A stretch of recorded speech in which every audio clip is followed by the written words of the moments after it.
দক্ষিণ আফ্রিকার গভীরে এমন এক আবিষ্কার লুকিয়েছিল যা মানব উৎপত্তির প্রচলিত ধারণাকেই বদলে দেয়। উন্মোচিত হয় মানব বিবর্তনের এক সন্ধিক্ষণে দাঁড়িয়ে থাকা এক অনন্য প্রাণীর অস্তিত্ব। এই প্রজাতির নাম অস্ট্রেলোপিথেকাস সেডিবা, সোথো ভাষায়, যার অর্থ ঝর্ণা বা উৎসমুখ।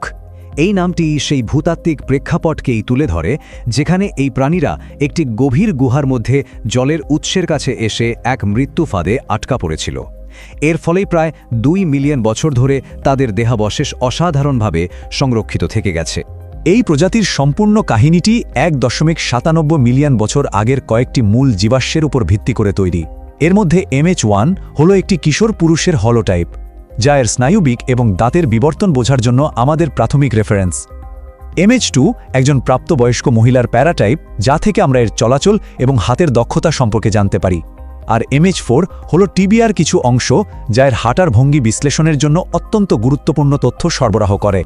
সেডিবার খুলির বিশ্লেষণ আমাদের সবচেয়ে গভীর অন্তর্দৃষ্টি প্রদান করে, যার শুরুটা হয় এর মস্তিষ্ক দিয়ে। ফেস কন্ট্রাস্ট, এক্স-রে, সিঙ্ক্রোটন, মাইক্রোটমোগ্রাফির মতো উন্নত প্রযুক্তি ব্যবহার করে বিজ্ঞানীরা পাথরের স্তর ভেদ করে বহু সহস্রাব্দ ধরে বিলুপ্ত এক প্রাচীন মস্তিষ্কের পৃষ্ঠতলের সূক্ষ্ম গঠন দেখতে সক্ষম হয়েছিলেন।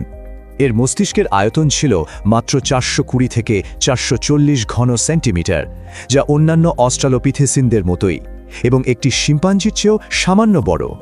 কিন্তু এই ছোট আকার সত্ত্বেও এর মস্তিষ্কের ফ্রন্টাল লোব এক মানব সদৃশ উপায়ে পুনর্গঠিত হয়েছিল। অলফ্যাক্টরি বাল্বগুলো পশ্চাৎ দিকে সরে গিয়েছিল এবং ফ্রন্টাল লোবগুলো বনমানুষের মতো সরু না হয়ে মানুষের মতো রস্ট্রালি বর্গাকার আকার ধারণ করেছিল। এ প্রমাণটি মস্তিষ্কের বিবর্তনের একটি পুনর্গঠন প্রথম মডেলকে নির্দেশ করে, অর্থাৎ মস্তিষ্কের আকার বড় হওয়ার আগেই এর অভ্যন্তরীণ কাঠামোর পরিবর্তন ঘটেছিল, যা সম্ভবত জটিল যোগাযোগের দিকে প্রাথমিক জ্ঞানীয় পরিবর্তনের সূচনা করেছিল। মুখ এবং দাঁতের গঠনেও এই মিশ্র বৈশিষ্ট্যের ধারাটি স্পষ্ট। এতে অস্ট্রেলোপিথেকাস আফ্রিকানাসের মতো আদিম বৈশিষ্ট্য, যেমন শক্তিশালী জাইগোম্যাটিক্স, এর সাথে হোমো সদৃশ বৈশিষ্ট্য, যেমন কম চওড়া গালের হাড় এবং একটি প্রাথমিক নাকের গঠন, এর মিশ্রণ দেখা যায়। এর মোলার এবং প্রিমোলার দাঁতের আকারও ছোট ছিল, যা হোমোগণের একটি গুরুত্বপূর্ণ লক্ষণ, যদিও কাস্প স্পেসিং ছিল আদিম ধরনের। ঘাড়ের নিচে সেডিবার কঙ্কালটি দুটি সম্পূর্ণ ভিন্ন জীবনধারার জন্য অভিযোজিত একটি শরীরবৃত্তের কথা বলে। MH2 এর হাড়টি ছিল এক অসাধারণ অভিযোজনের উদাহরণ। এর লম্বা বৃদ্ধাঙ্গুষ্ঠ এবং ছোট আঙুলগুলো সরঞ্জাম তৈরি ও ব্যবহারের জন্য প্রয়োজনীয় প্যাড টু প্যাড সূক্ষ্ম গ্রিফতের ক্ষমতা দিত। একই সাথে আঙুলের শক্তিশালী ফ্লেক্স রিজ প্রমাণ করে যে এটি গাছে চড়ার জন্য বিশেষভাবে সক্ষম ছিল। প্রাণীটির ধর ছিল একটি জৈবিক আপোষ, যা বৃক্ষবাসী এবং স্থলচর এই উভয় জীবনধারার জন্যই তৈরি হয়েছিল। এর উপরের বক্ষ ছিল বনমানুষের মতো শঙ্কু আকৃতির, যা গাছে চড়ার জন্য সহায়ক, কিন্তু এর নিম্ন বক্ষ এবং নমনীয় কটিদেশীয় মেরুদণ্ড ছিল মানুষের মতো, যা হাঁটার জন্য উপযুক্ত ছিল। এর পেলভিস ছিল মানুষের মতোই ছোট এবং বাটির মতো আকৃতির। এই পরিবর্তনটি মূলত সোজা হয়ে হাঁটার বায়োমেকানিক্সের কারণে ঘটেছিল, বড় মস্তিষ্কের শিশুদের জন্ম দেওয়ার চাপ বা অবস্টেট্রিক ডিলেমার কারণে নয়, কারণ এর মস্তিষ্ক তখনও বেশ ছোট ছিল। অস্ট্রালোপিথেকাস সেডিবার জীবন এমন কিছু টিকে থাকার কৌশলের দ্বারা সংজ্ঞায়িত ছিল, যা হোমিনিন রেকর্ডে আর কোথাও দেখা যায় না। এটি এক অনন্য ভঙ্গিতে হাঁটত, যা একটি কাইনেম্যাটিক আপস ছিল।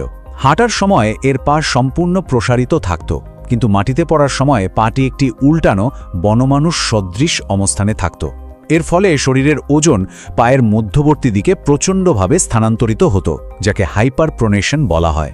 এই অস্বাভাবিক চাপ সামলাতে এবং হাঁটুর হাড়কে স্থানচ্যুত হওয়া থেকে রক্ষা করতে এর ফিমারে একটি উঁচু ল্যাটারাল প্যাটেলার লিপ বিকশিত হয়েছিল। এই বায়োমেকানিক্যাল সমাধানটি কার্যকর হলেও এর একটি শারীরিক মূল্য দিতে হতো। রেকটাস ফিমোরিস এবং বাইসেপস ফিমোরিসের মতো গুরুত্বপূর্ণ পেশি সংযোগস্থলে অস্টিওফাইট বা হাড়ের স্পারের উপস্থিতি থেকে বোঝা যায় যে এই হাঁটার ভঙ্গিটি নরম টিস্যুতে যথেষ্ট চাপ সৃষ্টি করত। এর খাদ্যাভ্যাসও ছিল তার হাঁটার মতোই অনন্য।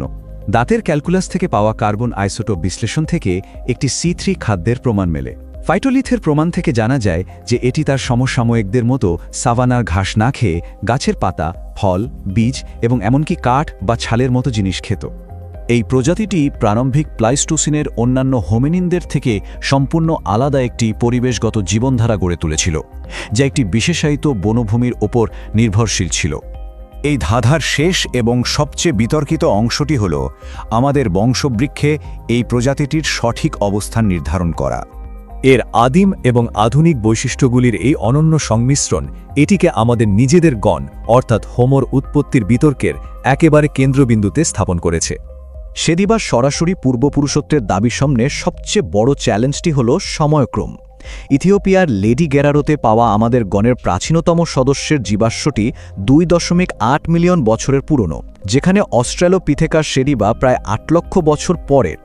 এর সরাসরি বংশগতি যাই হোক না কেন, এই প্রজাতিটি মোজাইক বিবর্তনের এক চূড়ান্ত উদাহরণ। এটি দেখায় কিভাবে মানুষের বৈশিষ্ট্যগুলি একে একে খণ্ড খণ্ডভাবে একত্রিত হয়েছিল। অস্ট্রালোপিথেকাস সেডিবা প্রমাণ করে যে মানবতার পথ কোনো সরল রেখা ছিল না, বরং এটি ছিল জৈবিক পরীক্ষার এক জটিল বুনন, যেখানে বিভিন্ন বৈশিষ্ট্য বিভিন্ন সময়ে এবং বিভিন্ন হারে বিকশিত হয়েছিল। এই প্রাণীটি আমাদের নিজেদের উৎপত্তির সেই জটিল এবং অরৈখিক পথের এক মূর্ত প্রতীক।